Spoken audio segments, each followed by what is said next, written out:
स्वागत है आपका अपने YouTube channel sky preparation hub पर। तो चलिए आज हम क्लास 11th का जो हिस्ट्री है उसका जो फर्स्ट चैप्टर है, एक प्रारंभिक समाज, लेखन कला और शहरी जीवन, यानी मानव ने सबसे पहले जो समाज बनाया उस समाज को हम प्रारंभिक समाज उसको बोलेंगे। और उसके बाद जो वह समाज है उसने लिखने की कला का किस तरह से विकास किया, लिखने की कला कैसे सीखा और उसके बाद शहरों का विकास कैसे हुआ। तो इसके अंतर्गत हम लोग पढ़ रहे हैं कि इससे दुनिया की यानी विश्व की जो प्रथम सभ्यता मानव के द्वारा बसाया गया वह आज का जो वर्तमान इराक है, उसी इराक में आपको बसाया था मानव ने दुनिया की पहली सभ्यता। और उस सभ्यता को हम मेसोपोटामिया की सभ्यता के नाम से जानते हैं। तो इस तरह से हम कह सकते हैं कि मानव ने अपना जो प्रारंभिक समाज स्थापित किया वह समाज आपको मेसोपोटामिया में था, यानी इराक में था। और वहीं पर पहली बार लेखन कला का, आर्ट ऑफ राइटिंग का भी डेवलपमेंट होता है और उसके बाद शहरी जीवन का भी आपको विकास होता है। तो इस पर हम लोगों ने कुछ पढ़ा है और इसके आगे हम इसको पढ़ेंगे। और एनसीईआरटी जो है, एनसीईआरटी में क्या है कि प्रत्येक जो इसका सेंटेंस है, हर एक लाइन जो है कंटेंट से भरा हुआ है, तथ्यों से भरा हुआ है, इसलिए अपने आप में यह एक नोट्स ही है। इसलिए इसे पूरे ध्यान के साथ सावधानी पूर्वक आप प्रत्येक सेंटेंस पर ध्यान देंगे। तो चलिए इस चैप्टर को शुरू करने के पहले हम आप लोगों से आग्रह करते हैं कि जैसे ही आप लोगों के पास हमारा ये वीडियो जाता है वैसे ही आप क्या कीजिए कि सबसे पहले आप चैनल को सब्सक्राइब कीजिए और लाइक कीजिए। तो चलिए हम इसको शुरू करते हैं। आगे हम लोगों ने जो पढ़ लिया है उसके आगे का हम लोग स्टार्ट करेंगे अभी। और जब ये चैप्टर समाप्त हो जाएगा तब लास्ट में हम इसका जो क्वेश्चन आंसर करेंगे वो हमारा अपना बनाया हुआ PDF होगा। और उसी क्वेश्चन आंसर को आप अपना शॉर्ट्स नोट्स समझेंगे और बाकी किसी भी चीज़ को हम छोड़ करके नहीं चलेंगे। तो इन सब चीज़ों को हम लोगों ने पढ़ लिया है। आगे देखिए, वार्का शीर्ष ये सब हम लोग पढ़ लिए हैं। उसके बाद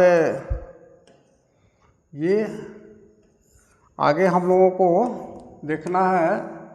हाँ, यहाँ तक हम लोगों ने पढ़ लिया था। ये वाला जो हेडिंग है ये पढ़ लिया था हम लोग, लेखन कला का प्रयोग। सुमेरियन महाकाव्य के बारे में हम लोग पढ़े थे, अरट्टा के बारे में पढ़े थे कि किस तरह से जो आपको राजा है वो अरट्टा भेजता है अपने यहाँ से एक व्यक्ति को। अरट्टा का शासक जो है वो अपने दूत को भेजता है, राजा एनमरकर जो है अरट्टा के शासक के पास भेजता है, जो 7 पहाड़ियों को पार करके और तब जाता है मेसोपोटामिया के मंदिरों के सजावट के लिए, आपको बहुमूल्य धातुओं और पत्थरों को लाने के लिए।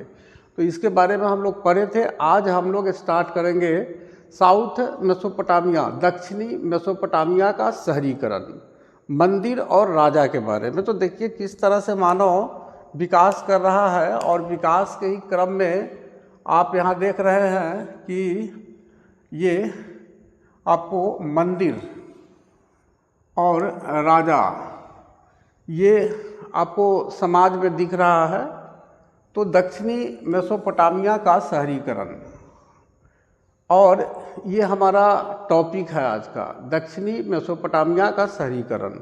तो हम लोगों ने मेसोपोटामिया की सभ्यता के बारे में अभी तक हम लोगों ने पढ़ा है और उसमें हम लोगों को ये मंदिरों का चर्चा मिला है कि किस तरह से जो मेसोपोटामिया का शासक है, उरुक का जो राजा है, उरुक का राजा है जिसका नाम एनमरकर है, और वह अपने मंदिरों को सुसज्जित करने के लिए, उसको सजाने के लिए अपने दूत को कहाँ भेजता है? अरट्टा भेजता है। और अरट्टा भेजता है बहुमूल्य पत्थर और बहुमूल्य धातुओं को लाने के लिए। और उन्हीं बहुमूल्य पत्थरों और धातुओं से ये जो एनमरकर है अपने उरुक के मंदिरों को सजाना चाहता है। तो इसके बारे में हम लोग पढ़ लिए। तो मंदिर का जो आपको एविडेंस है, साक्ष्य है, हमें मिल रहा है मेसोपोटामिया से। ये क्वेश्चन में क्या पूछता है, इतना कठिन ढंग से पूछ देगा कि मेसोपोटामिया के सभ्यता में मंदिर के साक्ष्य निम्नलिखित में से किन चीज़ों के साक्ष्य मिलते हैं, और उसमें एक मंदिर ऑप्शन में दे देगा। तो मंदिर का एविडेंस जो है मेसोपोटामिया में आपको मिल रहा है। यानी देखिए मानव किस तरह से अपने सभ्यता का विकास कर रहा है, और इस विकास के क्रम में अब उनके अंदर क्या है कि एक ईश्वर भी इन लोगों ने स्थापित कर लिया, और ईश्वर को स्थापित करके और उसके बाद उसका पूजा पाठ वगैरह, यानी कह सकते हैं कि एक धर्म का जो प्रारंभिक स्वरूप है वह मेसोपोटामिया की सभ्यता में हमें देखने को मिलती है।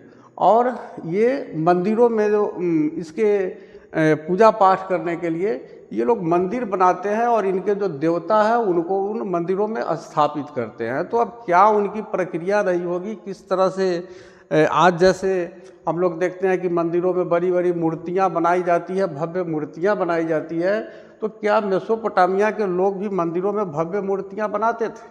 लेकिन अब ये मंदिर को सजा तो रहे हैं, इतना तो कम से कम इनके अंदर आपको मानसिक एक जागृति, हम कह सकते हैं मानसिक रूप से ये जागरूक हो चुके हैं। और उसके बाद एक राजा भी आ जा रहा है जो कि उस समय का जो सभ्यता है, जो प्रारंभिक सभ्यता है, वहाँ पर शासन कर रहा है। तो इस तरह से हम साउथ मेसोपोटामिया का शहरीकरण, किस तरह से शहरीकरण हो रहा, यानी कहने का अर्थ है कि एक शहर का निर्माण किस तरह से हो रहा है दक्षिणी मेसोपोटामिया में, और मेसोपोटामिया का जो दक्षिणी भाग है उसका शहरीकरण हो रहा। और वहाँ के मंदिर के बारे में पढ़ेंगे और राजा के बारे में पढ़ेंगे। तो देखिए अब हम लाइन बाय लाइन इसको देखेंगे इस टॉपिक को। तो 5000 ईसा पूर्व से दक्षिणी मेसोपोटामिया में बस्तियों का विकास होने लगा था। 5000 ईसा पूर्व की यदि हम बात करें तो आप समझ रहे हैं कि अभी हो रहा है 2025, क्या हो रहा है, ईस्वी हो रहा है। और कहा जाए कि इससे 2025 साल पहले 2025 साल पहले कौन सा वर्ष रहा होगा, तो जीरो।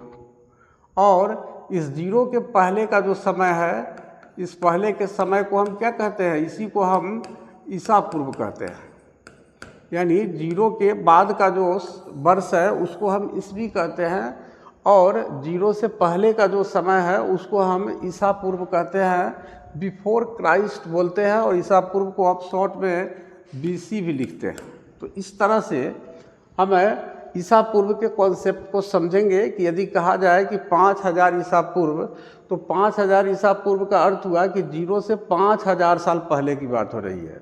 और अभी जीरो के बाद में 2025 साल और बीत गया, तो 2025 साल और जोड़ देते हैं, तो 5000 और 2000 7000 25 साल लगभग पहले की बात हो रही है।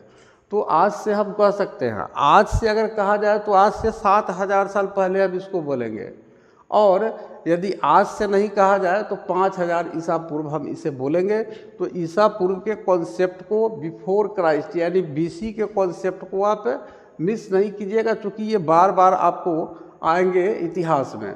तो 5000 ईसा पूर्व से दक्षिणी मेसोपोटामिया में पहले किस चीज़ का विकास हो रहा है, बस्तियाँ बन रही हैं। अपने आप कोई शहर तो बनेगा नहीं, एक खास जगह होगा जहाँ पर लोग जो है वहाँ बसेंगे, और जब वास करेंगे वहाँ लोग, और जब वास करेंगे तो वहाँ पर क्या होगा, एक बस्ती बन जाएगी। तो इस तरह से मेसोपोटामिया, दक्षिणी मेसोपोटामिया में 5000 ईसा पूर्व में बस्तियों का क्या हो रहा है, विकास हो रहा है। तो ये एक हमको याद रखना है की नोट्स में 5000 BC। की नोट्स को एक बार हम लास्ट में क्या करेंगे कि रिवाइज करेंगे। उसके बाद दूसरा लाइन देखिए, इन बस्तियों में से कुछ ने प्राचीन शहरों का रूप ले लिया। अब दक्षिणी मेसोपोटामिया में जो बस्तियां बसी, तो कोई ज़रूरी नहीं है कि सिर्फ एक ही बस्ती बसी, इनमें से कई बस्तियां बसी। तो उनमें से कुछ जो बस्तियां थी उसने क्या किया कि प्राचीन शहरों का रूप ले लिया, यानी प्राचीन शहर बन रहे हैं, प्राचीन शहर बन रहे हैं किसमें, कुछ बस्तियों में। 5000 ईसा पूर्व में जो दक्षिणी मेसोपोटामिया में बस्तियों का विकास हो रहा है, बस्तियों लिख रहा है, बस अगर बस्ती रहता तो एक बस्ती की बात होती, और यहाँ पर बस्तियों है, बस्तियों इन द सेंस कि बहुत सारे बस्ती आ जाएंगे इसमें। तो उसमें से कुछ बस्ती है जहाँ पर प्राचीन शहरों का, वो बस्ती प्राचीन शहरों का रूप ले लिया। ये शहर कई तरह के थे। अब ये कुछ जो शहर इन बस्तियों में से बने थे, ये शहर एक प्रकार के नहीं थे, कई तरह के शहर थे। ये शहर कई तरह के थे। पहले वे जो मंदिरों के चारों ओर विकसित हुए। अब देखिए, एक शहर ऐसे है जो मंदिर के चारों ओर विकसित हो रहा है, मंदिर के चारों ओर विकसित हो रहा है। दूसरे जो व्यापार के केंद्रों के रूप में विकसित हुए। अब दूसरा एक बस्ती है जो व्यापार केंद्र के रूप में विकसित हो रहा है। ये सब की नोट्स है, ये सब पॉइंट्स अगर हमें ध्यान में रहेगा तो हम इसको अपने आप जो है इसका विस्तार कर सकते हैं। और शेष जो है वह शाही शहर थे। तो तीसरा हमें शाही शहर की चर्चा हो रही है। तो शाही शहर का अर्थ होता है कि ये शहर ऐसे बस्तियों में बने थे जहाँ पर शाही परिवार के लोग रहते थे, यानी राजा महाराजा उस समय के रहते थे। धनी संपन्न जो लोग थे, जो राजा थे मेसोपोटामिया के, वो लोग जहाँ रहते थे, स्वाभाविक है कि उनके आसपास की जो बस्तियाँ हैं वहाँ पर भी शहर का विकास हुआ। तो इनमें से पहली दो श्रेणियों के शहरों पर यहाँ चर्चा की जाएगी। अब यहाँ पर हम लोग शाही शहर की चर्चा नहीं करेंगे। हम यहाँ पर मंदिरों के चारों ओर, मंदिर के चारों ओर जो शहरों का विकास हो रहा है और जो व्यापार केंद्र है, जहाँ पर बिजनेस सेंटर है, वहाँ पर जो शहरों का विकास हो रहा है, इन दो ही श्रेणी के शहरों के बारे में हम यहाँ चर्चा करेंगे। शाही शहर के बारे में, यानी ऐसे शहर जहाँ पर शाही परिवार के लोग रहते हैं, उस समय के राज परिवार के लोग रहते हैं। तो उस शाही परिवार के शहर के विषय में हम अभी चर्चा नहीं करेंगे। हम सिर्फ उन दो श्रेणी के शहरों पर चर्चा करेंगे जो मंदिर के चारों ओर विकसित हुए, और जो दूसरा शहर वो होगा जो व्यापार के केंद्र के रूप में, ट्रेड सेंटर के रूप में जो विकसित हुआ। अब आगे देखिए, बाहर से आकर बसने वाले लोगों ने उनके मूल स्थान का पता नहीं। देखिए, ये बाहर के लोग जो आकर के बस रहा है मेसोपोटामिया की सभ्यता में, तो उनका जो मूल स्थान है, यानी वो बाहर से जो लोग आ रहे हैं यहाँ दक्षिणी मेसोपोटामिया में बसने के लिए, वो कहाँ के रहने वाले हैं, इसके बारे में हमारे इतिहासकारों को अभी कोई साक्ष्य नहीं मिला है। इसलिए यहाँ लिख दिया है ब्रैकेट में कि उनके मूल स्थान का पता नहीं है। अब ये कंट्राडिक्शन हमारे बीच आ रहा है, एक विरोधाभासी बात आ रही है कि हम लोग कहते हैं कि दुनिया की सबसे जो पुरानी सभ्यता है वह मेसोपोटामिया की सभ्यता है। तो फिर ये कहाँ से आ रहे हैं? इसका अर्थ हुआ कि ये जो बाहर से जो लोग आ रहे हैं, इसका अर्थ हुआ कि बाहर भी कहीं उस समय कोई सभ्यता रही होगी, यानी मेसोपोटामिया के टेम्पोरेरीली, यानी समकालीन भी कोई सभ्यता निश्चित रूप से रही होगी।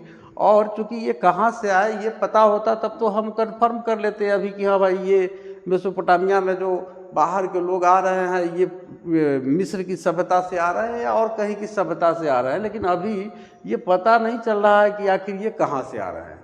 लेकिन हमारे अंदर एक विरोधाभास आ रहा है कि हम कैसे कहेंगे कि मेसोपोटामिया की सभ्यता दुनिया की सबसे पुरानी सभ्यता है।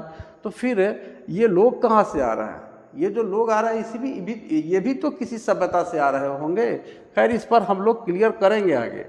तो बाहर से आकर बसने वाले लोगों ने क्या किया? अपने गाँवों में जहाँ पर बसा उस गांव की बात हो रही है, कुछ चुने हुए स्थानों या मंदिरों को बनाना या उनका पुनर्निर्माण करना शुरू किया। अब ये जो बाहर से आकर के जो लोग बसे थे मेसोपोटामिया में, तो उन लोगों ने क्या किया कि वो जहाँ पर बसे थे, यानी जिस बस्ती में बसे थे, जिस गांव में बसे थे, तो उस गांव में कुछ जो चुना हुआ स्थान है, सिलेक्टेड प्लेस की बात हो रही है, गांव का कुछ चुना हुआ स्थान या चुना हुआ मंदिर जो है उसको बनाने का, और उनका जो रिकंस्ट्रक्शन है, अगर वो उसमें किसी प्रकार का टूट गया है, ढह गया है, तो फिर उसका पुनर्निर्माण कर रहे हैं। तो ये दो काम शुरू कर रहे हैं। ये बाहर से आकर के मेसोपोटामिया में बसने वाले जो लोग हैं, ये क्या कर रहे हैं कि गांव के कुछ स्थानों या मंदिरों को, कुछ स्थान का भी निर्माण कर रहा है और कुछ मंदिरों का भी निर्माण कर रहा है और उसका पुनर्निर्माण जो है वो शुरू कर रहा है। तो ये हमने देखा सबसे पहला ज्ञात मंदिर एक छोटा सा देवालय था। अब देखिए, सबसे पहला जो मंदिर मेसोपोटामिया का हमें मिला है वो क्या है, एक छोटा सा देवालय था। देवालय का अगर हम संधि विच्छेद करें तो देवजोर आलय इसको हम बोल सकते हैं, देवजोर आलय। तो इस तरह से जैसे विद्यालय का विद्याजोर आलय होता है, विद्या का घर, तो देवजोर आलय का अर्थ हो जाएगा देवताओं का घर। जैसे इंसान को रहने के लिए घर होता है, उसी तरह से देवी देवताओं के रहने के लिए भी ये लोग घर बना देते थे। तो सबसे पहला जो ज्ञात, यानी जो आपको हमारे पुरातत्वविदों को जो मंदिर मिला है वो क्या था, एक छोटा सा देवालय था। और ये देवालय कैसा था, ये कच्ची ईंटों का बना हुआ था। ये कच्ची ईंटों का बना हुआ था और इस कच्ची ईंटों के आधार पर ही हम सिंधु घाटी सभ्यता, जो भारत की इंडस वैली सिविलाइजेशन है और जो मेसोपोटामियन सिविलाइजेशन है, उसके बीच अंतर करते हैं। क्योंकि लोग कहते हैं कि मेसोपोटामिया के सभ्यता के लोगों ने ही भारत में सिंधु घाटी सभ्यता को बसाया था। तो फिर यहाँ पर ये अंतर आ जाता है कि जब मेसोपोटामिया में पुरानी सभ्यता थी और बाद में अगर सिंधु घाटी सभ्यता आया तो सिंधु घाटी सभ्यता के में पकी हुई ईंटों का प्रयोग होता था, और जबकि इसके पहले की सभ्यता जब मेसोपोटामिया है और ये लोग अगर सिंधु घाटी सभ्यता को स्थापित किए होते तो फिर ये कच्ची ईंटों का प्रयोग कर रहे हैं। तो इसका अर्थ हुआ कि इस कच्ची ईंटों के प्रयोग के आधार पर भी हम लोग सिंधु घाटी सभ्यता और मेसोपोटामिया के सभ्यता में हम अंतर करते हैं। तो ये जो देवालय बनाए थे छोटा सा, ये बाहर से आकर के मेसोपोटामिया में बसने वाले लोगों ने, तो ये देवालय एक छोटा सा देवालय था और ये कच्ची ईंटों का बना हुआ था। और देवालय क्या था, एक मंदिर था। आगे देखिए, मंदिर विभिन्न प्रकार के देवी देवताओं के निवास स्थान थे। अब उस समय के देवी देवता की चर्चा देखिए, जैसे उर, एक देवता का नाम आया जिसका नाम उर है। ये बहुत ही इम्पोर्टेंट है, इसको याद रखिएगा। ये मेसोपोटामिया की सभ्यता के एक देवता है।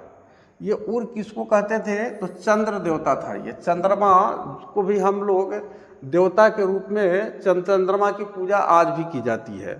तो जैसे आप हिंदू धर्म में भी आप देखेंगे तो कई जो महिलाओं का पर्व है उसमें चांद को देखते हैं लोग, वो चलनी वगैरह से। तो इस तरह से ये चंद्र देवता का कॉन्सेप्ट आज भी है, अवधारणा। तो ये मेसोपोटामिया के लोग जो है चंद्र देवता को उर कहते थे, क्योंकि उन लोगों की जो भाषा थी वह अक्कदी थी, सुमेरियन थी, ये पुरानी भाषा थी उन लोगों की। तो वो लोग अपने भाषा में चंद्रमा को उर कहते थे। तो उर जो है ये चंद्रमा का देवता था। और दूसरा देवता देखिए, ये देवता नहीं है, देवी है। ये उर जो है यहाँ पर हम कह सकते हैं कि पुरुष है, ये चंद्रमा के देवता थे। और इन्नाना ये दूसरा देवता है, ये देवता नहीं है, देवी है, जो प्रेम व युद्ध की देवी थी। ये प्रेम और युद्ध की देवी थी। यानी मेसोपोटामिया के लोग, आपको जब किसी से लड़ाई होती थी तो एक प्रेम पूर्वक संबंध स्थापित करने के लिए एक देवी की पूजा करते थे, जिसे इन्नाना के नाम से जानते हैं। और युद्ध की देवी भी इसे कहा जाता है, क्योंकि जब मेसोपोटामिया के लोग किसी दूसरे क्षेत्र के लोगों से युद्ध करते थे तो वो अपनी विजय के लिए, अपनी जीत के लिए इन्नाना की पूजा करते थे। ये मंदिर ईंटों से बनाए जाते थे। किसका, जिस मंदिर में उर यानी चंद्रमा के देवता उर को स्थापित किया जाता था, या फिर देवी इन्नाना को स्थापित किया जाता था, जो प्रेम व युद्ध की देवी थी। तो ये जिस मंदिर में इसको स्थापित किया जाता था, ये मंदिर ईंटों से बनाए जाते थे और समय के साथ बड़े होते गए। देखिए, सबसे पहले एक छोटा सा देवालय मिल रहा है, लेकिन यही जो मंदिर है ये समय के साथ ये बड़े आकार का होता जा रहा है, क्योंकि उनके खुले आंगनों के चारों ओर कई कमरे बने होते थे। अब मान लीजिए यहाँ पर आप देख सकते हैं कि जैसे यहाँ पर एक मंदिर है, ये देवालय का साक्ष्य दे रहा है सिंधु घाटी सभ्यता का। तो यहाँ पर ये वाला जो देख रहे हैं ना, ये प्रवेश है, इसका एंट्रेंस है, ये प्रवेश है, ये छोटा सा है। और ये यहाँ पर वेदिका, ये वेदिका है। इसको हम काटेंगे तो पूरा मिट जाएगा। चलिए कोई बात नहीं, इसको तो क्लियर हो गया। नेक्स्ट देखिए यहाँ पर ये जो है वेदिका, ये हमारा मंदिर का प्रवेश द्वार है, एंट्रेंस है, ये वाला एंट्रेंस है। और यहाँ पर एक भट्ठी है। अब भट्ठी में क्या होगा कि यहाँ पर आग जलाया जाएगा और इस गेट से लोग इस मंदिर में जाएंगे। और मंदिर में जाएंगे तो यहाँ पर उर और इन नाना उर देवता, उर यानी चंद्र देवता और इन नाना आपको स्थापित रहेंगी, आपको मिट्टी वगैरह का बना हुआ। और इसी में एक जगह वेदिका बना हुआ है। तो आप जान लीजिए कि आपको वेदिका क्या होता है। जैसे मान लीजिए कि यज्ञ वगैरह होता है आज के समय, तो एक गड्ढा वगैरह यहाँ खोद दिया जाता है। और गड्ढा खोदने के बाद क्या करते हैं कि इसके चारों तरफ से इस तरह से फूल पत्तियों से इसको क्या किया जाता है, चावल वगैरह से इसको, इस वेदिका को हम सजा देते हैं। तो ये वाला नीचे वाला जो होता है ना, इसको वेदिका कहते हैं। इसको हम क्या कहते हैं, इसको फायर पिट्स कहते हैं। और ये फायर अल्टर्स होता है, यानी अग्नि वेदिका और अग्नि कुंड, ये वाला कुंड हो गया और ये बाहर से ये वेदिका रहेगा। तो इस तरह से ये वेदिका मिला है मेसोपोटामिया के मंदिरों में। और इस में हवन वगैरह करने के लिए, चूँकि किसी चीज़ को जलाना है, तो वहाँ पर भट्ठी का भी अवशेष मिला है। तो इस भट्ठी के मिलने से और इस वेदिका के मिलने से और ये मंदिर का स्वरूप मिलने से पता चलता है कि मेसोपोटामिया के लोग जो है वो किसी न किसी धर्म को मानते थे। तो इस तरह से यहाँ पर एक चीज़ हमने ये क्लियर किया। उसके बाद वाला नेक्स्ट देखिए,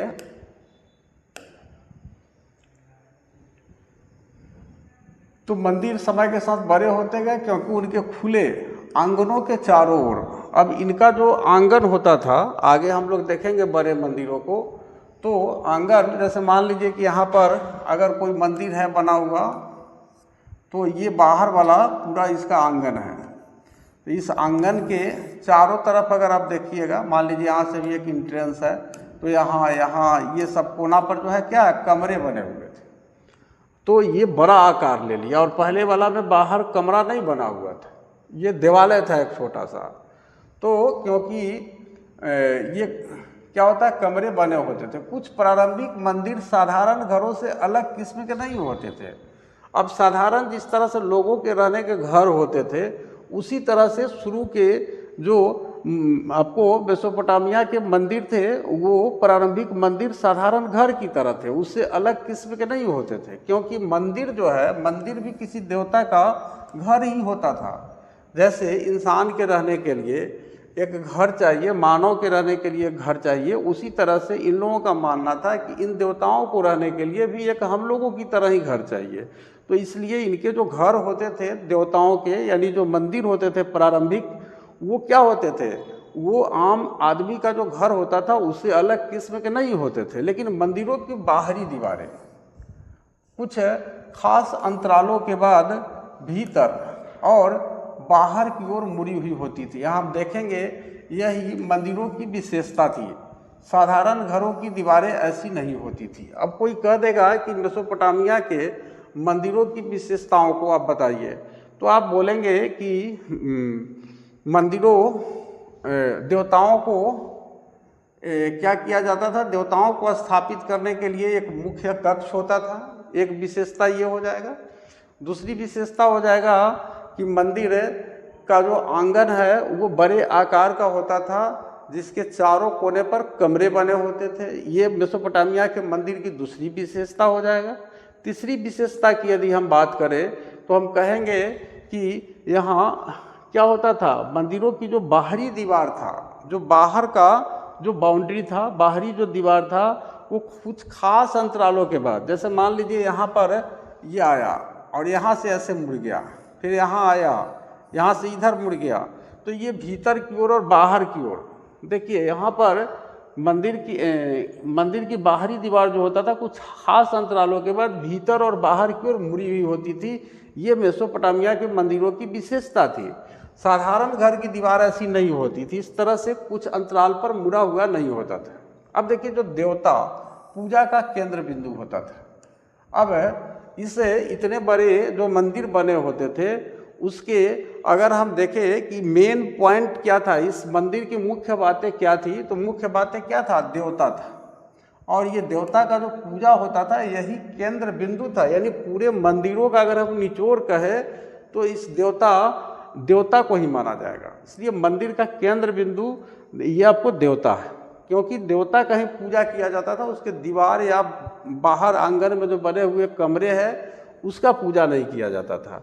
तो लोग देवी देवता के लिए क्या करते थे, अन्न, उसके बाद दही, उसके बाद मछली लाते थे। अब देखिए, अन्न आपको क्वेश्चन पूछ देगा कि मेसोपोटामिया के लोग अपने देवी देवताओं को प्रसन्न करने के लिए किस प्रकार से पूजा करते थे, तो हम कह सकते हैं कि ये अन्न, दही और मछली लाते थे। अब प्रश्न उठता है कि चूंकि उस समय लेखन कला का उतना विकास नहीं हुआ था जिस तरह से आज के समय में हमारे पास साहित्यिक स्रोत है, लिटरेरी सोर्सेज है हिस्ट्री जानने का, तो फिर उस समय कैसे हम कहेंगे कि ये अन्न, दही और मछली जो है चढ़ाते थे, ये किसको उर और इन्नाना को। तो इस तरह से पुराने कैसे पता चला इनको, तो पुराने ज़माने के कुछ मंदिरों के फर्श पर मछली की हड्डियों की परतें जमी हुई मिली है। अब देखिए, कुछ जो मंदिर मिला है पुराने ज़माने का मेसोपोटामिया में, तो चूँकि उसका फर्श तो कच्चा होता था, तो उस कच्चा होता था और उसमें आपको मछली, आप बहुत सारा लोग जाके एक जगह चढ़ा रहा है इन्नाना देवी पर या उर पर, तो क्या होगा कि उसका वो धीरे धीरे जब उस पर मिट्टी वगैरह छा जाएगा तो उसके अंदर जो मछली की हड्डियां हैं वो तो मिलेगी ही। तो ये परतें इसकी जमी हुई मिली है मंदिरों के फर्श पर। तो इससे हमारे इतिहासकारों ने यह अनुमान लगाया है कि मेसोपोटामिया सभ्यता के लोग जो है क्या करते थे कि अन्न, दही और मछली जो है चढ़ाते थे अपने देवी देवताओं को प्रसन्न करने के लिए। अब देखिए, आराध्य देव सैद्धांतिक रूप से खेतों, मत्स्य क्षेत्रों और स्थानीय लोगों के पशुधन का स्वामी माना जाता था। अब ये जो आराध्य देव थे, आराध्य देव में कौन कौन थे, तो दो थे, एक का नाम था उर और एक का नाम था इन्नाना। तो ये उर जो था ये चंद्र देवता था और इन्नाना जो थी एक देवी थी जो प्रेम और युद्ध की देवी थी। तो यही दोनों आराध्य देव थे मेसोपोटामिया के सभ्यता के लोगों के। तो आखिर इन दोनों देवी देवताओं का ये पूजा क्यों करते थे, तो सैद्धांतिक रूप से यदि इनको देखा जाए तो ये लोग मानते थे कि यही हमारे खेतों के मालिक है, उर और इन्नाना। हमारे मत्स्य क्षेत्रों यानी जिन नदियों और समुद्रों से नदियां थी या तालाब थी जिन क्षेत्रों से ये लोग मछली पकड़ते थे, वो उस मत्स्य क्षेत्रों का भी आपको देवी देवता ये उर और इन्नाना को ही मानते थे। तो खेत और मत्स्य क्षेत्र और स्थानीय लोग जो थे वो पशुधन, ये जानवरों को पालते थे। क्योंकि दही की बात आ रही है कि दही भी चढ़ा रहे हैं तो पशु का जो दूध होगा उसी से तो दही बनेगा। तो इस तरह से हम देखेंगे कि आपको तीन क्षेत्रों का देवता मानते थे ये इनको, किसको, खेतों का, मत्स्य क्षेत्रों का और पशुधन का। इसी का देवता के रूप में सैद्धांतिक रूप से ये आराधना करते थे उर और इन्नाना का। इसके बाद समय आने पर उपज को उत्पादित वस्तुओं में बदलने की प्रक्रिया। अब जब समय आया, फसल जो खेत में लगाया मेसोपोटामिया के लोगों ने, तो जो वस्तु उत्पादित हुआ तो जो उपज आया उसको क्या किया, अनाज में बदलने यानी उत्पादित वस्तुओं में बदलने की प्रक्रिया। जैसे तेल निकालना अनाज से निकला, सरसों वगैरह से, उसके बाद अनाज पीसना, ये वस्तु है, उत्पादित वस्तु है। उसके बाद कातना और ऊनी कपड़ों को बुनना, ये क्या है, जैसे कातना, सूत कातना, कपड़ा बुनाई के लिए, और ऊनी कपड़ों को बुनना, यही की जाती थी समय आने पर।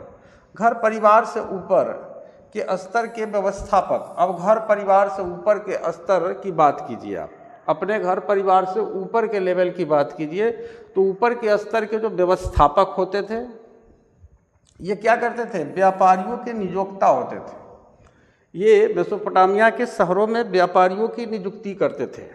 उसके बाद अन्न, हल जोतने वाले पशुओं, उसके बाद रोटी, जौ की शराब, मछली आदि के आवंटन और वितरण के लिखित अभिलेखों के पालक के रूप में मंदिर ने धीरे धीरे अपने क्रियाकलाप बढ़ा लिए और मुख्य शहरी संस्था का रूप ले लिया। अब इस शहर का जो मुख्य संस्था है वो क्या बन गया, ये मंदिर बन गया। ये जो मंदिर है, ये मेसोपोटामिया के जो मंदिर है, ये मंदिर है ये क्या बन गया, मुख्य शहरी संस्था बन गया। यानी जो मेसोपोटामिया का जो शहर है उसका अगर मेन इंस्टीट्यूशन की बात कीजिएगा, मुख्य शहरी संस्था की बात कीजिएगा तो वहाँ का मंदिर बन गया। क्योंकि इस मंदिर के जो व्यवस्थापक होते थे ये कैसे होते थे, घर परिवार से ऊपर के स्तर के लोग होते थे। और यही उस शहर में कौन से लोग व्यापार करेंगे तो उन व्यापारियों की नियुक्ति करते थे। और उसके साथ जो अन्न का उत्पादन उस समय के किसान करते थे या फिर हल जोतने वाले जो पशु थे, जिन जानवरों से हल चलाया जाता था, उसके बाद रोटी खाने की, जौ की जो शराब होती थी, मछली आदि जो होती थी, इसका जो आवंटन करना है, यानी किस आदमी को इसकी जिम्मेवारी देना है इस कार्य का और उसको जिम्मेवारी देकर के किसको बांटना है, इसको किस तरह किसको बेचना है या किन लोगों के बीच में इसका वितरण करना है, इसका लिखित अभिलेख, इसका एक रिटन रिकॉर्ड जो है से ये लोग रखते थे। और इसके पालक के रूप में मंदिर ने क्या किया, धीरे धीरे अपने एक्टिविटी को बढ़ा दिया, इन सब का मालिक बन गया इस तरह से मंदिर, और मुख्य शहरी संस्था का रूप ले लिया। यानी एक तरह से देखा जाए तो मेसोपोटामिया की सभ्यता के जितने भी व्यापारिक और धार्मिक और जो किसान थे वहाँ के, उनके द्वारा उत्पादन किए गए जो भी वस्तुएं होती थी, इन सभी चीज़ों के संचालन की जिम्मेवारी इन मंदिरों के ऊपर आ गया और इसलिए मुख्य शहरी संस्था का रूप ले लिया मंदिरों ने। लेकिन अन्य दूसरे कारक भी इस व्यवस्था में विद्यमान थे। अब ऐसा नहीं है कि सिर्फ मंदिर ही इस पूरे व्यवस्था की रिस्पॉन्सिबिलिटी लेती थी, आपको इसके लिए कुछ दूसरे आपको कारक भी जिम्मेवार थे। तो देखते हैं वो दूसरा कारक कौन सा था।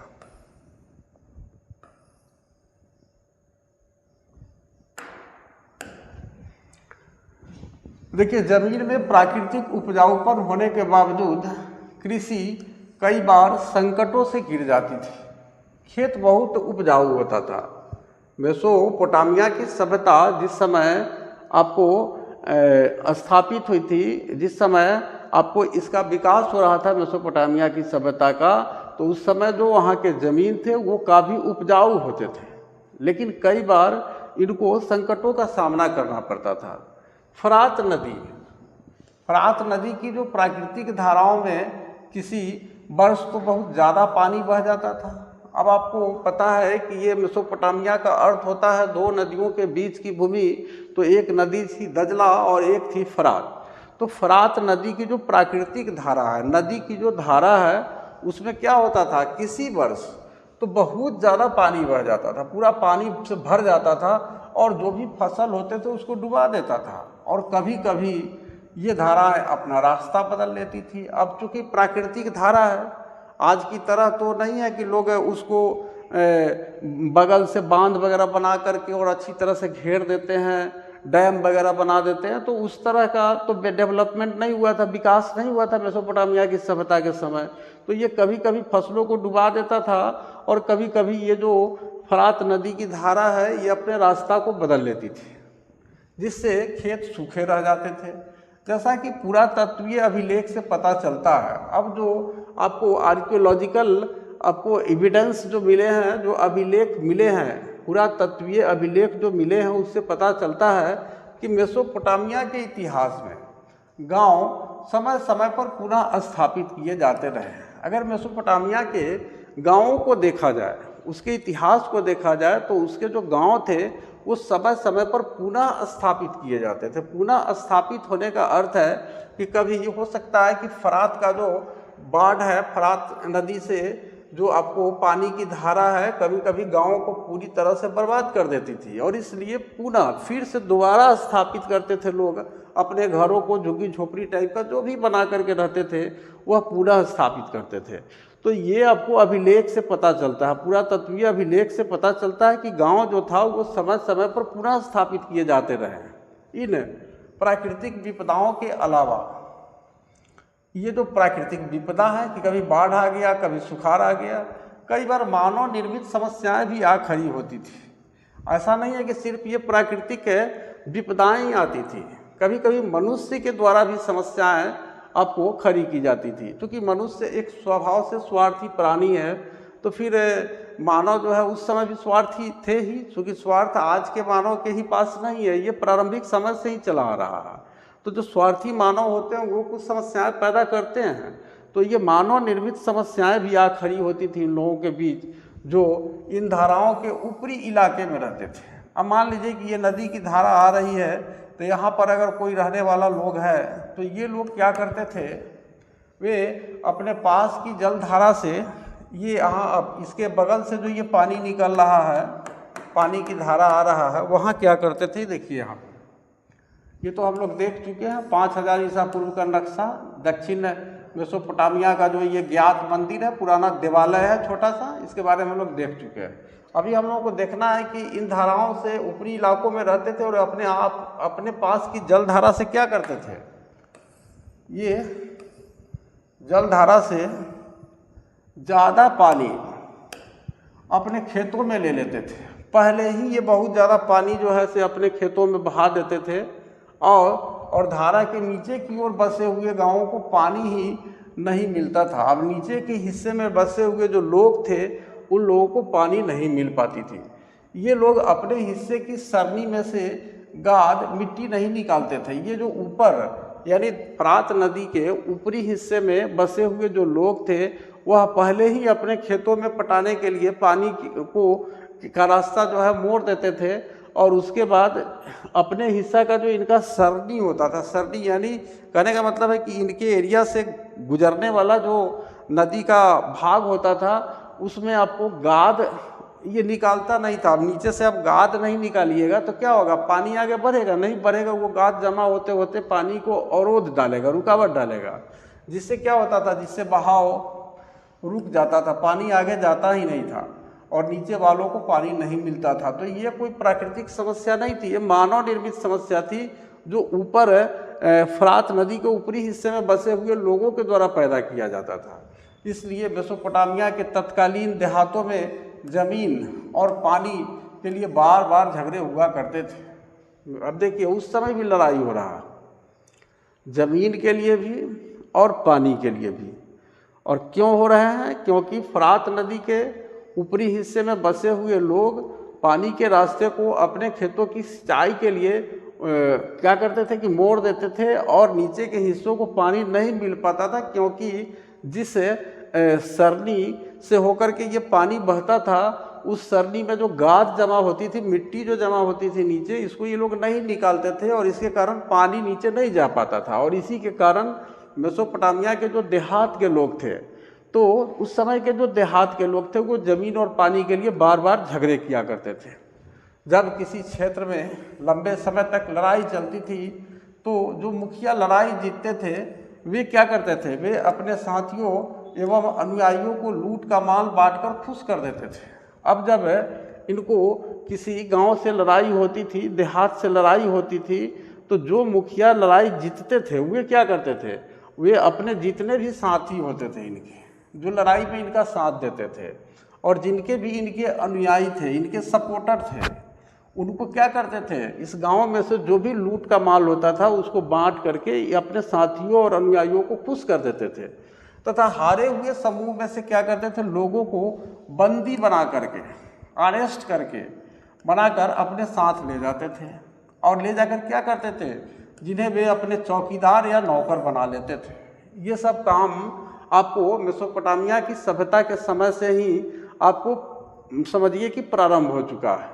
इस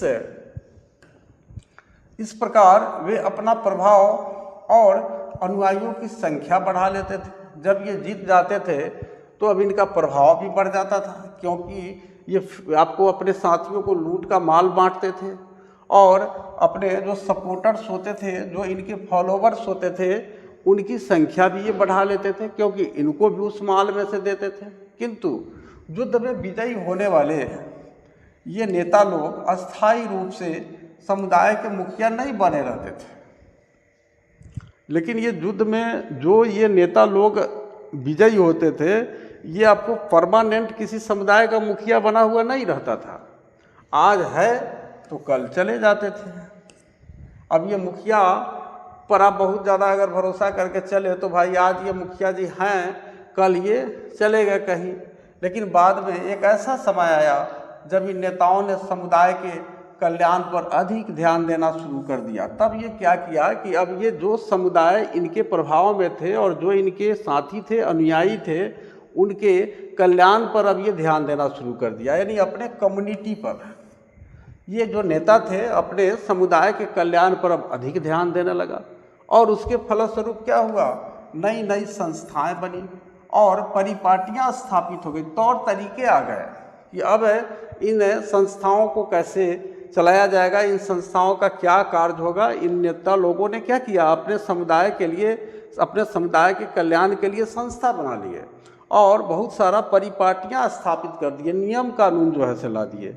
तो इस समय के जो विजेता मुखियाओं ने कीमती भेंटों को देवताओं पर अर्पित करना शुरू कर दिया। अब इनको भेंट वगैरह जो मिलता था, गिफ्ट वगैरह जो मिलता था, तो जो कीमती गिफ्ट इनको मिलता था इन विजेता मुखियाओं को, तो ये देवताओं पर जाकर के उसको चढ़ा देते थे, अर्पित करना शुरू कर दिया, जिससे कि समुदाय के मंदिरों की सुंदरता बढ़ गई। अब जब ये कीमती भेंट को मंदिरों पर चढ़ाएंगे, अर्पित करेंगे, तो स्वाभाविक है कि मंदिर अमीर बनेगा, जिससे कि समुदाय के जो मंदिर होंगे इनके समुदाय का, उसकी सुंदरता बढ़ जाएगी, बढ़ गई।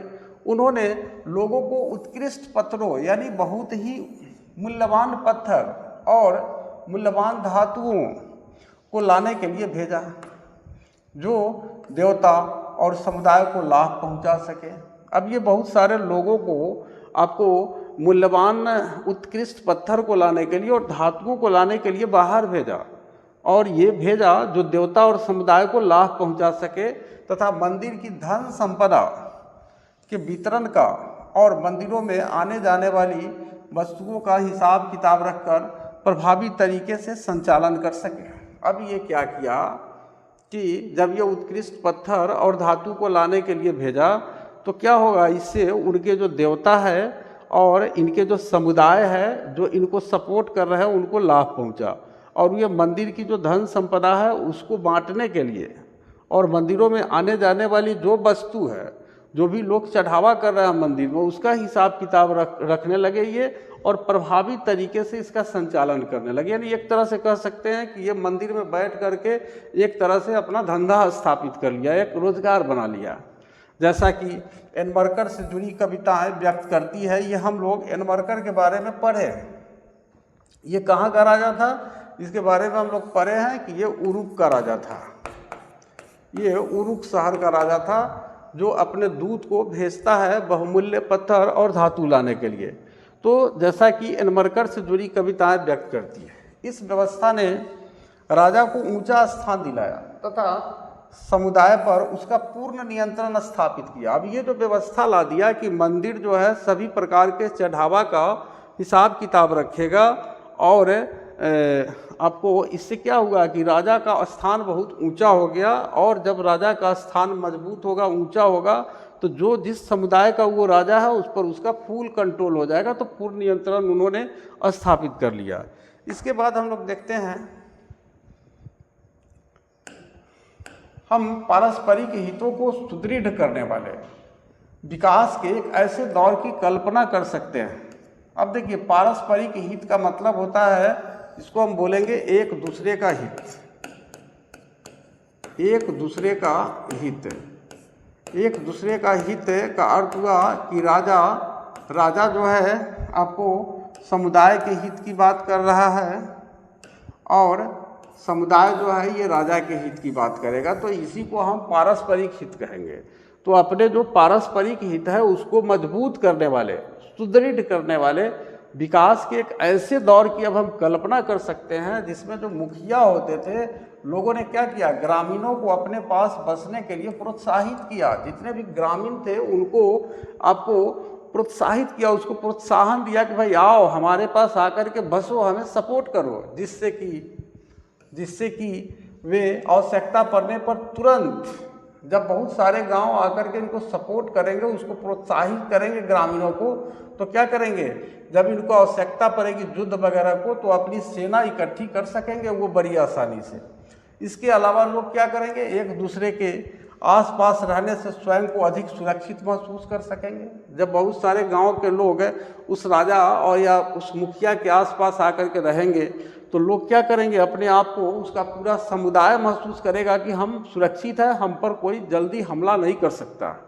उरुक क्या था, जो उन दिनों सबसे पुराने मंदिर नगरों में से एक था। यहीं का राजा तो था एनमरकर। उरुक जो उन दिनों सबसे पुराने मंदिर नगरों में से एक था। हम देखें हैं आप लोग कि 3 प्रकार के नगर मिलते हैं। एक मंदिरों के चारों तरफ बसे हुए नगर, दूसरा आपको शाही नगर था, और एक था व्यापार केंद्र। तो 3 तरह के नगर मेसोपोटामिया की सभ्यता में थी। तो उस समय के जो मंदिर नगर था उनमें से एक मंदिर नगर उरुक था। से हमें सशस्त्र वीरों, यानी ऐसे वीरों जो शस्त्रों से आपको सुसज्जित हो और उनसे हताहत हुए शत्रुओं के चित्र, और इन सशस्त्र वीरों ने जिन दुश्मनों को हताहत किया है, मारा है, उसके चित्र मिलते हैं। कहाँ से, उरुक से। और सावधानी पूर्वक किए गए पुरातत्वीय सर्वेक्षण, और बहुत ही केयरफुल होकर के हमारे पुरातत्वविद लोग जो है ऐतिहासिक घटनाओं का सर्वेक्षण करते हैं, उनका ऑब्जर्वेशन करते हैं। तो सावधानी पूर्वक किया गया जो पुरातत्वीय सर्वेक्षण है, इससे क्या पता चलता है, इससे पता चला कि 3000 ईसा पूर्व के आसपास जब उरुक नगर 250 हेक्टेयर में जब इसका विस्तार हुआ, 250 हेक्टेयर। आपको पता है कि दुनिया का सबसे छोटा देश जो है बोला जाता है आज के समय में वेटिकन सिटी को, और वेटिकन सिटी के बारे में बोला जाता है कि इसका जो कुल क्षेत्रफल है वह आज के समय में भी आपको 44 हेक्टेयर है, और इससे देश की जनसंख्या लगभग 5000 है। तो ये दुनिया की सबसे आज के वर्तमान दौर की बात हो रही है, और ये 44 हेक्टेयर में वेटिकन सिटी, और इसका विस्तार उरुक का 250 हेक्टेयर भूमि में विस्तार हो रहा है। और कब हो रहा है, 3000 ईसा पूर्व में। 3000 ईसा पूर्व का अर्थ हुआ 0 से 3000 साल पहले, यानी अभी का 2025 इसमें जोड़ दे तो 3000 और 2000, आज से 5000 साल पहले आपको उरुक शहर का विस्तार 250 हेक्टेयर भूमि में विस्तार हुआ। तब क्या हुआ, तो उसके कारण दर्जनों छोटे छोटे गांव उजड़ गए। ये चूँकि सारा गांव जो है उरुक के नगर के अंतर्गत आ गया, और बड़ी संख्या में आबादी का विस्थापन हुआ, और बहुत बड़ी जो आबादी है जो गांवों में रहने वाले हैं उनका विस्थापन हुआ उरुक नगर में। और उसका यह विस्तार जो है शताब्दियों बाद फले फूले मोहनजोदड़ो नगर से 2 गुना था। और इनका इतना विस्तार हुआ कि इनके कई 100 वर्ष बाद जो मोहनजोदड़ो, जो सिंधु घाटी सभ्यता की सबसे बड़ी नगर है, उससे 2 गुना क्षेत्र में इसका विस्तार हो गया। यह भी उल्लेखनीय तथ्य है कि उरुक नगर ये मंदिर नगर है। 3 प्रकार के नगरों में से उरुक नगर मंदिर नगर है। तो यह भी उल्लेखनीय है कि उरुक नगर, आगे देखते हैं इसको, ये बड़ा हेडिंग था, ये आपका बड़ा हेडिंग है, ये इसको हम लोग खींचेंगे तेज़ी से। हम भी चाहते हैं कि अगर वीडियो लंबा नहीं हो, लेकिन अब एक टॉपिक उठाएंगे तो क्या होगा। तो उरुक नगर की रक्षा के लिए उसके चारों ओर काफ़ी पहले ही एक सुदृढ़ प्राचीर दीवार बना दी गई थी। उरुक नगर के चारों तरफ पहले ही एक किला बना दी गई थी। अब उरुक नगर 4200 ईसा पूर्व से 400 ईस्वी तक बराबर अपने अस्तित्व में बना रहा। 4200 ईसा पूर्व का मतलब 0 से 4200 वर्ष पहले, और 400 ईस्वी का मतलब 0 के बाद 400 वर्ष, यानी 4200 व 400 4600 वर्ष तक बराबर अपने अस्तित्व में उरुक नगर बना रहा। यानी ये ईस्वी की बात आ गई। और उस दौरान 2800 ईसा पूर्व के आसपास वह बढ़कर 400 हेक्टेयर में फैल गया। अब देखिए 4200 ईसा पूर्व में आपको इसका उरुक नगर, आपको इसका समझिए कि निर्माण कार्य जो है से वो डेवलपमेंट इसका शुरू हुआ था उरुक नगर का, और 1400 वर्ष बाद यानी 2800 ईसा पूर्व के आसपास पढ़कर 250 हेक्टेयर से 400 हेक्टेयर में यह फैल गया। अब जो युद्ध बंदी थे, यानी युद्ध में जो लोग बंदी के रूप में इन लोगों ने जिनको पकड़ के लाए थे, और जो स्थानीय लोग थे वो अनिवार्य रूप से मंदिर का अथवा प्रत्यक्ष रूप से शासक का काम करना पड़ता था। ये युद्धबंदी को और जो स्थानीय लोग थे उनको अनिवार्य रूप से मंदिर का काम करना था, कंपलसरी था, और आपको और डायरेक्ट रूप में राजा, मंदिर और राजा दोनों का काम करना पड़ता था। कृषि कर भले ही ना देना पड़े, इनको कोई जो है मालगुजारी नहीं देना पड़ता था। कृषि कर इनको भले ही नहीं देना पड़े, पर काम करना अनिवार्य था, लेकिन इनको बेगारी करना पड़ता था, यानी बिना मजदूरी के इन मंदिरों और राजा के लिए काम करना पड़ता था। जिन्हें काम पर लगाया जाता था उन्हें काम के बदले अनाज दिया जाता था, अनाज देता था ये लोग, पूरी तरह से ये बेकार नहीं था। सैकड़ों ऐसी राशन सूचियाँ मिली है जिनमें काम करने वाले लोगों के नामों के आगे उन्हें दिए जाने वाले अनाज, कपड़े और तेल आदि की मात्रा लिखी गई है। अब ये जो युद्धबंदी और स्थानीय लोग मंदिरों और राजा के लिए काम करते थे, उनको कौन सा अनाज और कितनी मात्रा में किस युद्धबंदी को और किस स्थानीय लोग को दिया जाता था, या कपड़े दिया जाता था, कितना कपड़ा दिया जाता था, कितना तेल दिया जाता था, इसकी मात्रा जो है आपको किसी पट्टिका पर लिखा हुआ सैकड़ों की राशन सूची मिली है, हमारे पुरातत्वविदों को मिली है। एक अनुमान के अनुसार इन मंदिरों में से एक मंदिर को बनाने के लिए 1500 आदमियों ने 5 साल तक प्रतिदिन 10 घंटे काम किया था। यानी आप एक मंदिर की बात करें तो अनुमान है हमारे इतिहासकारों का कि 1500 लोग पर डे काम किया, और कितना दिन किया, 5 साल तक, और पर डे कितना देर काम किया, 10 घंटे काम किया, तब जा कर के इतने बड़े मंदिर का निर्माण हुआ। शासक के हुक्म से आम लोग पत्थर खोदने, धातु खनिज लाने, मिट्टी से ईंटें तैयार करने और मंदिर में लगाने, और सुदूर देशों में जाकर मंदिर के लिए उपयुक्त सामान लाने के कामों में जुटे रहते थे। अब ये राजा हुक्म देता था, जिस व्यक्ति को किसी को पत्थर खोदने का हुक्म दिया, किसी को धातु और खनिज लाने का हुक्म दिया, किसी को मिट्टी से ईंट तैयार करने का हुक्म दिया, और किसी क्यों मंदिर में लगाने के लिए, और सुदूर देश में जा करके आपको जो भी उपयुक्त सामान है, जरूरी सामान है, उसको लाने के लिए जिनको ड्यूटी लगाता था, काम देता था राजा, तो उन कामों में ये लोग जुटे रहते थे। इसकी वजह से 3000 ईसा पूर्व के आसपास उरुक में खूब तकनीकी प्रगति हुई। 3000 ईसा पूर्व के आसपास, यानी आज से 5000 साल पहले जो उरुक मंदिर नगर था, यहाँ पर खूब प्रगति हुई। अनेक प्रकार के शिल्प उसको कहा जाता है, यानी कह सकते हैं कि हाथ से बना हुआ सामान को हम शिल्प कहते हैं, और हाथ से जो सामान बनाने वाले लोग हैं उनको शिल्पकार कहते हैं। तो अनेक प्रकार के शिल्प, यानी हाथ से बने हुए सामान के लिए कांसे के औजारों का प्रयोग होता था। बिना कांसा के औजार का आपको शिल्प बनाने में परेशानी होता था, तो कांसा टीन और तांबा को मिला करके बनाया जाता है। टीन और तांबा, ये दो धातु को मिला करके और कांसा बनाया जाता है। और ये कांसा क्या है, एक प्रकार से ये मिश्र धातु है, एलॉय। तो ये मिश्र धातु, चूँकि टीन भी मुड़ जाता था, तांबा का भी औजार मुड़ जाता था, लेकिन टीन और तांबा को मिला करके जब कांसा बना दिया गया तो इनसे बने हुए जो औजार है वो मजबूत होते थे और आसानी से ये नहीं मुड़ते थे। तो इसी वजह से शिल्प के लिए कांसे के औजारों का प्रयोग होता था। वास्तुविद जो थे, आर्किटेक्ट ने ईंटों के स्तंभों को बनाना सीख लिया था, ईंट का पिलर बनाना सीख लिया था, स्तंभ बना, क्योंकि उन दिनों बड़े बड़े कमरों की छतों के बोझ को संभालने के लिए सहतीर बनाने हेतु उपयुक्त लकड़ी नहीं मिलती थी। अब जो सहतीर बना होता था, जिस पर ऊपर छत का भार होता था, तो उसको बनाने के लिए सही लकड़ी नहीं मिल पाता था मेसोपोटामिया के लोगों को, इसलिए ये लोग ईंट का ही स्तंभ बना देते थे, पिलर बना देते थे। तो उन दिनों बड़े बड़े कमरों की छतों की बोझ को संभालने के लिए सहतीर बनाने हेतु उपयुक्त लकड़ी नहीं मिलती थी, इसलिए वास्तुविदों ने ईंटों के स्तंभों को बनाना सीख लिया था। उसके आगे देखते हैं। नेक्स्ट है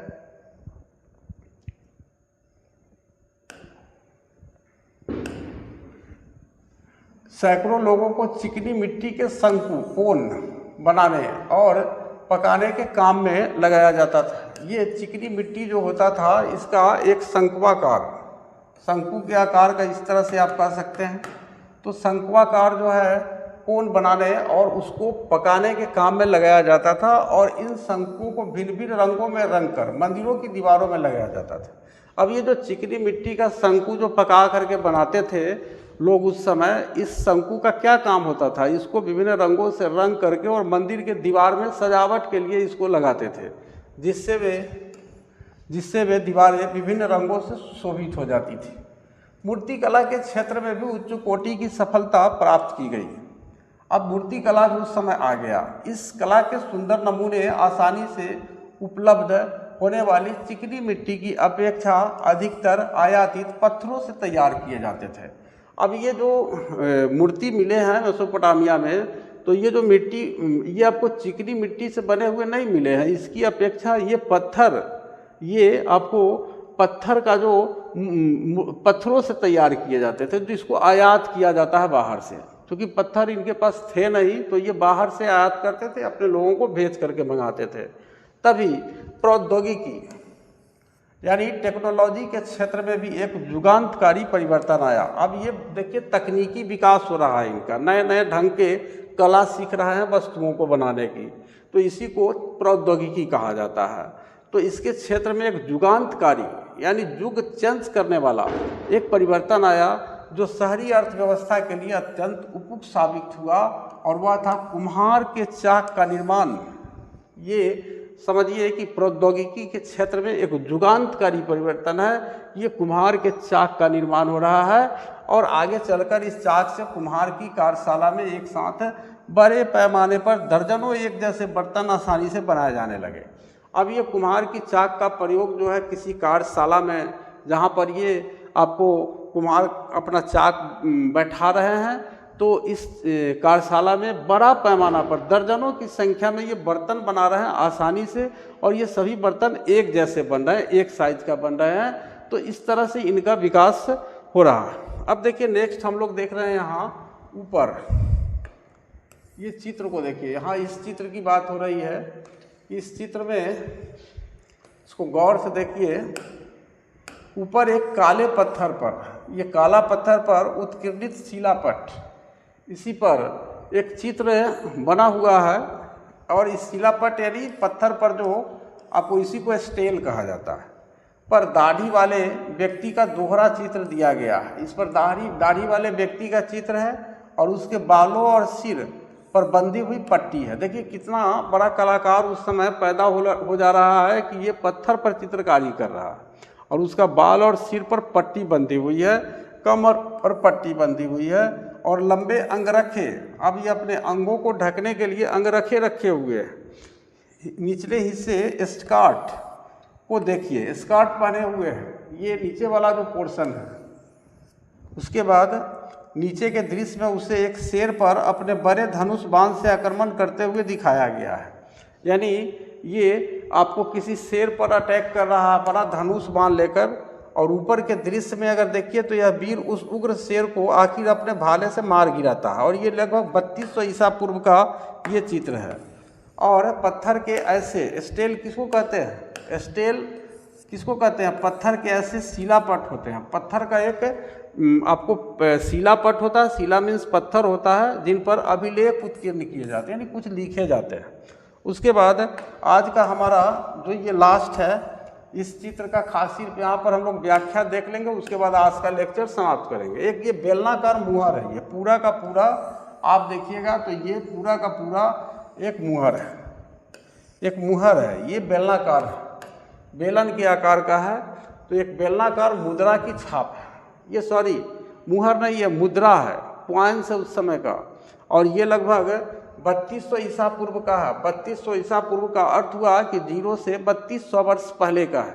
इस छाप में अंकित दाढ़ी वाले सशस्त्र खड़े व्यक्ति, ये देखिए दाढ़ी वाला सशस्त्र खड़ा व्यक्ति और ऊपर काले पत्थर पर अंकित वीर का उत्कीर्णित शिलापट या स्टेल है।